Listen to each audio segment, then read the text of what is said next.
What's up, guys? I'm Coach Cade, and today we are spectating my friend and teammate Berg, who is a Grandmaster Kiriko main on console. I can only assume that I am spectating the right person. Berg apparently has multiple accounts, and so I'm spectating spam with the hope that this is Berg.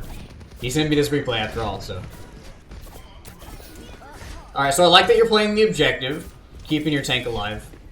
As a Kiriko, keeping your tank alive is one of the best things you can do. Especially with Suzu, you kind of play Kiriko with the intention of having that ability to just get rid of any problems that is happening to your team.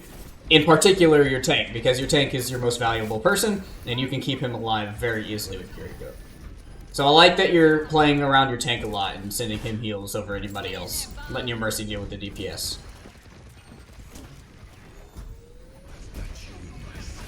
So the only thing I have to say here is I'm glad you're playing the objective. That's definitely something that is kind of your job since you have a Mercy and she needs to be closer to the team. But your Tracer was on the point, and I don't know why, but she was just hanging out at the point, so you might as well go up with your team at that point and leave your Tracer to deal with that. Your tank did kind of get shredded though, so you didn't have much of a chance to react. So I have no problem with the way you played that. So you probably shouldn't be leaving your tank, especially while he likes to go aggressive. Ryan's love to just run in, I would know. So it's probably best for you to kind of stay either near the point or following your Reinhardt around. Don't worry about your Mercy while she's doing whatever she's doing over there.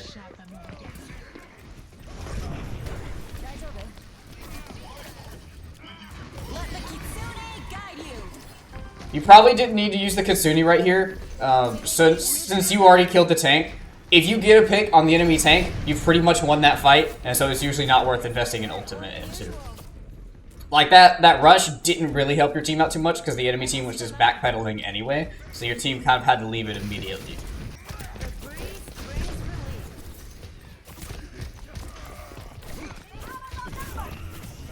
So, you want to be really careful there. You sort of let your Reinhardt die, and that was for the sake of attacking the enemy tank. I have no problem with you being aggressive and trying to get kills on Kiriko. She definitely has the ability to do that. I know you particularly have the ability to do that. I've seen you do it a lot. But the enemy tank is not a target that you want to be investing time and bullets into trying to kill. Rather just keep your tank alive, and he can get a lot more value on the enemy team and the enemy tank than you can. Be careful leaving your Rein for the... Yeah, he's dead now. You probably lose this fight since your team is down, and you're just going to end up getting split from the other team, from your team, so yeah. It's not the biggest deal on Kiriko if you go out fighting, because you can just teleport back to your team and you're not really that split. But you just want to be careful that if your Rein has the ability to escape, then you should try to help him escape, and you can get more value by surviving.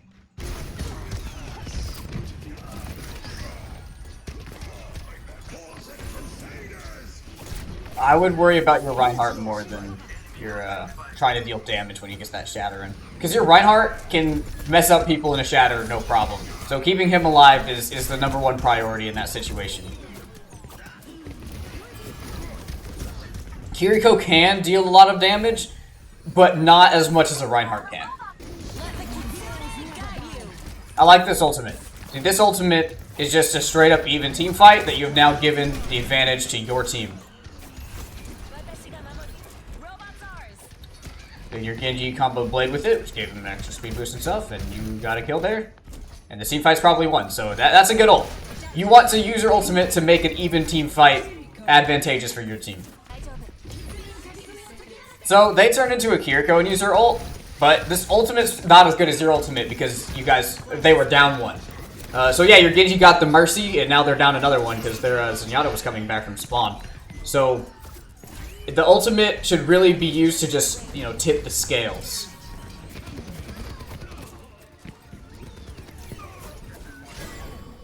Okay, and the game is over. Okay, so Berg, you obviously play very well. You're in Grandmaster, right? So you are playing Kiriko pretty well, and there's not a whole lot to complain about. When you sent me this code, you said to me you want to find ways to have more fight-turning potential. And with Kiriko, it is kind of difficult to do that a lot of the time, and you have that healing nerf, so it's more difficult to just keep your team alive all the time. The main way that Kiriko can turn fights is number one with her ultimate, right? So you can get your ultimate and you can make a team fight one. Kiriko's ultimate, if your team plays it well, is pretty much a guaranteed fight win. If no one else is using ults or anything, if it's just your team versus their team, and then you guys have a Kitsune rush, you guys win. So that's the main way that you can use your ultimate, is to make sure that you get an advantage in a fight and that you can convert that into a win. The second way that you can get value that can like kind of turn the tides of the game with Kiriko is your cleanse. So your cleanse has the ability to get rid of anything. And so enemy teams, if they have an Ana, even like a Zenyatta, like that game with the Discord Orb, you can get rid of enemy abilities that would otherwise turn the fight. And so your ability to turn the tides and get an advantage is by stopping the enemy team from getting an advantage. And so if there's an Ana nade that nades your whole team, you cleanse it. If there's an ultimate that you can get your whole team out of, you cleanse that. And so your cleanse ability is your way of getting rid of the enemy's ways to fight back. And the last thing I have for you, other than those two tips to kind of feel like you're really making the impact, is that you want to make sure that you're prioritizing keeping your team alive.